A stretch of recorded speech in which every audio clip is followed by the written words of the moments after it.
Tongba mahaki college ki aroiba chahi oirami. Mahaki mayum college tagi khara lapami aduna numit khudingi mahakna college tagi minute 10 mukti train station da chalami aduga train tongaga mayum da halami. Ayamba matamda mahakna tongliba train asi mi amata yaramde aduna mahakna mathanda adum tongami. Mahaki mayum yobada yamdrabada pung amadi adum changami. Chaubana matam lenabagi damakta college ki lyric parami karigumba matamda mahaki notebook ta karigumba ama adum iduna lay. Numit adu chaubagi nakanda nupi ama su phamduna layrami. Nupi adu chaubadagi khara lapna phamami. Nupi adugi mamai adu sangkhraba samlangna khumjilami.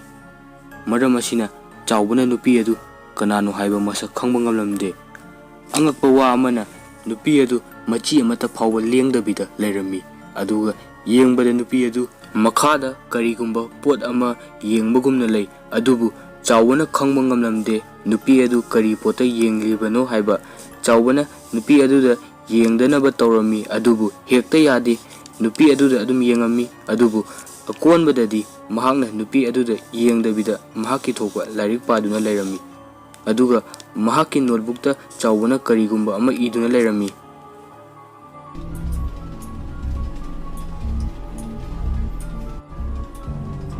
Hey. Aigi ming Silvia kawi. Nangi ming di kai kauge. Chauba ikhang khangauduna nupi aduna mahaki mamangda lairamba aduda ngakduna amadi akibaga loinana lairami.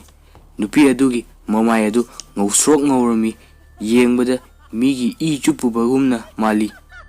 Aduga nupi adugi mamit adu yamna laurami aduga yamna sumurami. Nupi aduna akiba moongda noami aduga chaubada yengduna adum lairami. Ahanbada chauba yamna hainadaba ama faurami adubu naktang lairagadi makhoi ani wari saba horaami. Chaubana nupi aduda mahaki college ki maramda hairami maduda nupi aduna hairakhi mahaki mayumsu adaidagini haina makhoi ani wari adum saduna lairami. Chaubasu wari sabadagi kiba kharadi farami. Wari sanana chaubana nupi aduda wahang ama hangami. Nang karimata angakpa faudabra train asi ihang hangliba asi. Nang karimata khangdabra wari asi samaina tawbani train asida tongba miwai numit khudingi hekta mangi hai kadaida chatkhiba kamaina tawba haibadudi kanamata khangde siwasi college ta tamba satra loina maknasu khangbani. Aisu masi train asida tongba toabane adu ngasi athuba thabak ama laibagi ai upai leitraduna chatlibani. Aya yamna angakpa wani aidi masi wa asigi maramda karimata khangde.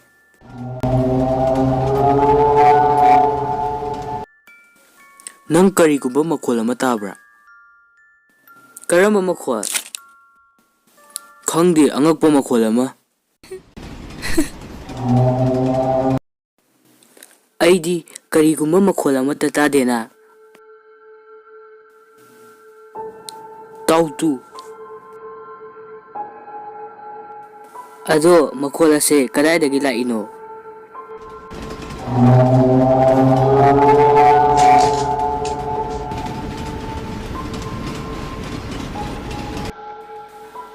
Aina khanbada makhol se train gi mapaldagi lakpa male. Mane mapandagi ne nang amuta tabra yengu laone. Aidi makhol amata tadena.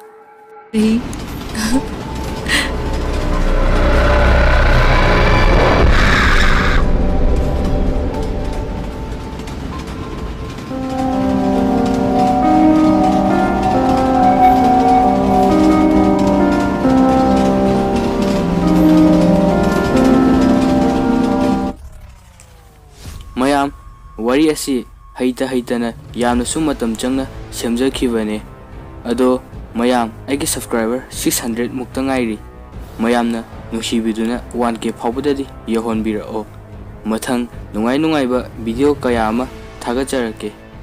Thank you.